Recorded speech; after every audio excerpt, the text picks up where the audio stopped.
Hi friends, గొర్రెలకాడికి అయితే వచ్చినాను. ఈరోజు అయితే వర్షం లేదు కాబట్టి మనకైతే ఇంకా 8-9 గంటలకే ఎండ అయితే కాస్తుంది అనమాట.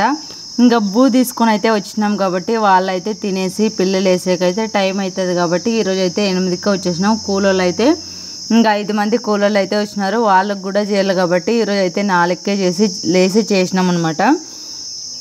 ఇంకా కూలోళ్ళు కూడా వాళ్ళు పోయేతలకే 2 గంటలు అవుతుంది కాబట్టి ఇంకా అట్లే గడ్డి బీకేది ఉంటే గిన 6 గంటల దాకా బీకుతారనమాట. ఆవిడ మధ్యాహ్నం కూడా మళ్ళీ వాళ్ళకి బూ అయితే చేసి పెట్టాల్సి వస్తుంది. ఇంక ఇవిడైతే పొద్దున్నే వాళ్ళకి బూ చేసి పెట్టినాము. ఈరోజు అయితే మసాలా కూర, దోశ, వాళ్ళకు కూడా దోశలు పోస్తాం అనమాట. ఇంకా మనం తింటాం కాబట్టి దోశ పిండి ఉంటే ఇంకా వాళ్ళ కూలోళ్ళకి కూడా పోసేసినాము. ఇంకా అన్నము ముద్ద, కొందరు అన్నం తింటారు, కొందరు ముద్ద తింటారు. ఇంకా గొర్రెలకైతే అన్నం తీసుకొని వచ్చినాం. వాళ్ళైతే తినేసిన తర్వాత మళ్ళీ కూలోళ్ళకైతే తీసుకోపోతాము. ఇంకా గొర్రెల కాడైతే గొర్రెపిల్లలు అయితే వేయాలి కాబట్టి గొర్రెపిల్లలు వేసే తలకి 10-11 కూడా అవుతుంది ఒక రోజు అయితే. మనకి ఈరోజు ఇంతసేపుకి ఎండ కాస్తుంది కాబట్టి ఇంక అసలు పని అయితే ఏమీ చేయబుద్ధి కాదనమాట.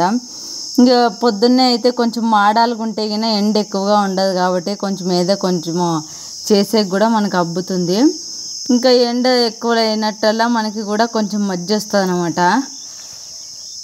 ఇంకా పిల్లలైతే ఎండ ఎక్కువగా ఉంది కాబట్టి కొన్ని అయితే గూడ్లోకి వెళ్ళా, కొన్ని అయితే కళ్ళగూట్లోకి వెళ్ళాం. ఇప్పుడు ఈరోజు అయితే యాపాకు మాత్రమే కొట్టినాము. యాపాకు కూడా ఈరోజు లేట్ అయింది కాబట్టి కూలోళ్ళకి కూడా బూ చేసుకొని వచ్చేది. ఇంకా కూలోళ్ళు లేకుంటే కొంచెం బిర్యానీ వచ్చి యాపాకు సిగరాకు అంతా కట్టేయాలం కదా.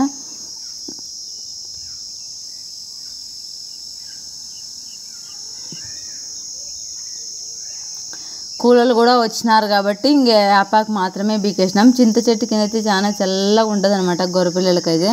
ఇంకా తినేకైతే యాపాకు కట్టినాము. ఈ తాళ్ళు కనిపిస్తున్నాయి కదా, దాంట్లోకైతే కొంచెం కట్టేది.